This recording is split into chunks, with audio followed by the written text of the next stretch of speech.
కేంద్రంలోని మోదీ సర్కారు శత్రువులపై surgical strikes చేస్తే ముఖ్యమంత్రి కేసీఆర్ మిత్రుడైన తనపై సర్జికల్ స్ట్రైక్ చేశారని ఎంపీ జితేందర్ రెడ్డి ఆరోపించారు.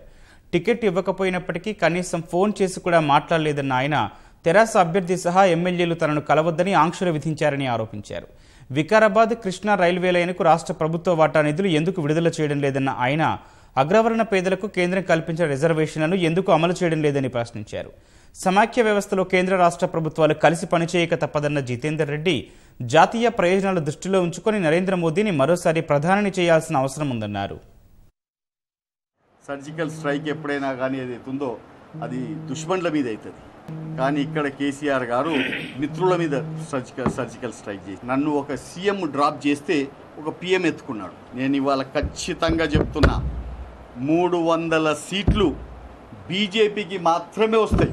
భారతీయ జనతా పార్టీ సొంతంగా గవర్నమెంట్ ఫామ్ చేస్తుంది.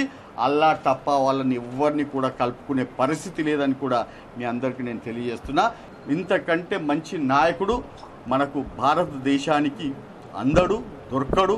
కాబట్టి ఇతని 2019 కాదు 2024లో 2029లో కూడా వారినే మనం అందరం కూడా ప్రధానమంత్రిని చేయాలనే తపనతోటి ఇవాళ మన అందరం కూడా పనిచేస్తున్నాం.